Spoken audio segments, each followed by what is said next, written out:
नमस्ते बच्चों, कक्षा 9 विषय विज्ञान और लेसन है दूसरा। इसका अपना लास्ट जो भाग है वो अपने करते हैं यौगिक। इससे पहले अपने पढ़ा मिश्रण। तो मिश्रण का क्या अर्थ था? वो भी दो या दो से अधिक तत्वों को मिलाते थे तो मिश्रण बनता था। लेकिन मिश्रण और यौगिक में क्या अंतर है कि यौगिक में भी अपने दो या दो से अधिक तत्वों को मिलाते हैं, लेकिन इसमें अपने क्या करते हैं, किसी भी दो पदार्थों को क्या करते हैं, नियत अनुपात में, नियत मात्रा में मिलाते हैं। तो ये क्या है? यौगिक है कि कोई नया उत्पादन बनाने के लिए, कोई नया पदार्थ बनाने के लिए दो या दो से अधिक पदार्थों को नियत अनुपात में मिलाया जाता है। तो ये क्या कहलाता है? यौगिक कहलाता है। बस इतना ही डिफरेंस है। इसमें क्या है? अनुपात नियत है। मिश्रण में अपने कैसे भी मिला लेते थे, मिश्रण में अपने कैसे भी मिला लेते थे, लेकिन यौगिक क्या है? नियत अनुपात है। दो या दो से अधिक पदार्थों का नियत अनुपात क्या है? यौगिक है। ये आपका क्रियाकलाप था। लेकिन अपने क्या देखेंगे? मिश्रण और यौगिक में अंतर देखेंगे। तो मिश्रण तो क्या था? तत्व या यौगिक केवल मिश्रण बनाने के लिए मिलते हैं, किंतु किसी नए यौगिक का निर्माण नहीं।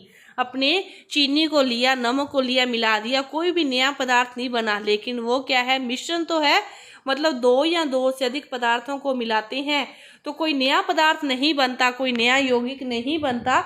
तो वो क्या है? मिश्रण है। लेकिन जब दो या दो से अधिक पदार्थों को किसी नियत अनुपात में किसी नए पदार्थ की निर्माण के उद्देश्य से ही मिलाया जाता है तो वह क्या कहलाता है? यौगिक कहलाता है। किसी नए पदार्थ के उद्देश्य से जब इसको मिलाया जाता है तो ये क्या कहलाता है? यौगिक कहलाता है। मिश्रण का संघटक क्या है? परिवर्तनीय होता है। वो अपनी मर्जी पर है। अपने एक बार जैसे एक चम्मच चीनी और एक चम्मच नमक मिला दिया, दूसरी बार आप क्या करो? 3 चम्मच नमक में 1 चम्मच चीनी मिला दो। क्या होगा? पहले भी कोई पदार्थ नहीं बना था नया, दूसरी बार भी कोई नया पदार्थ नहीं बनेगा। लेकिन मिश्रण का जो घटक है, यौगिक का जो घटक है, वो क्या होगा? स्थायी होगा। आपने कोई नया पदार्थ बनाने के लिए एक बार जितनी चीज को बनाया, मिलाया है, दूसरी बार अपने को वही पदार्थ प्राप्त करना है तो अपने को उतनी ही चीज को दूसरी बार मिलाना पड़ेगा। तो इसका घटक क्या होता है? स्थायी होता है। यौगिक में घटक स्थायी होता है। मिश्रण में क्या होता है? इसमें जो उपस्थित घटकों के गुण धर्मों को दर्शाता है उसके घटक। लेकिन यौगिक में क्या होता है? मिश्रण में जैसे नमक और चीनी को मिला रखा है आपने, तो वो नमक के गुण नमक के रहेंगे, चीनी के गुण चीनी के रहेंगे। यौगिक में क्या होता है कि जब नया पदार्थ बन जाता है तो उसके जो गुण हैं वो चेंज हो जाते हैं, वो पूरी तरह से अलग हो जाते हैं और वो पूरी तरह से जो गुण है वो नए पदार्थ के ही उसमें आ जाते हैं।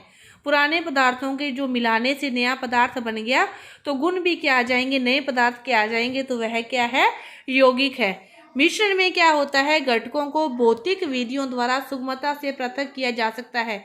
कोई भी विधि के द्वारा अपने इसको अलग कर सकते हैं, लेकिन यौगिक में अपने उसको केवल रासायनिक या वैद्युत रासायनिक प्रतिक्रिया के द्वारा ही इसको अलग कर सकते हैं। भौतिक विधियों के द्वारा इसको अलग नहीं कर सकते।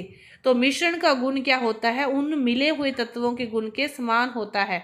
यौगिक का संगठन पूरे पदार्थ में समान होता है। उसकी यौगिक की जो बनावट है, रंग है, वो भी सभी स्थानों पर समान रहता है। तो ये था आपका मिश्रण और यौगिक। सबसे पहले पदार्थ के बारे में अपने पढ़ा पिछले चैप्टर में। पदार्थ को 3 भागों में बांटा, ठोस, द्रव, गैस। और इस ठोस, द्रव, गैस को आगे 2 भागों में बांट दिया, शुद्ध और अशुद्ध। अशुद्ध को नाम दे दिया मिश्रण का, और मिश्रण को आगे 2 भागों में बांट दिया, समांगी और विषमांगी। समांगी क्या होते हैं? समान घटक होते हैं, और विषमांगी असमान घटक। समांगी के जो उदाहरण हैं, जल में चीनी का घोल, जल में नमक का घोल, जल में अल्कोहल का घोल आदि।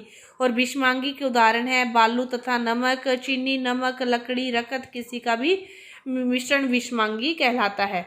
शुद्ध पदार्थ को आगे 2 भागों में बांट दिया, तत्व और यौगिक। तत्व क्या कहलाता है? किसी भी सरल पदार्थों को किसी भी प्रकार आप इकट्ठा कर दो, सरल पदार्थों में जो विभक्त न हो सके। तत्व क्या है? जो सरल पदार्थों में विभक्त न हो सके। और यौगिक क्या है? जिसको किसी भी रासायनिक प्रतिक्रिया के द्वारा घटकों में विभक्त किया जा सके, वह क्या है? यौगिक है। तो ये आपके इस पाठ का क्या है? सार है। तो आपका ये जो पाठ है ये पूरा हुआ। धन्यवाद।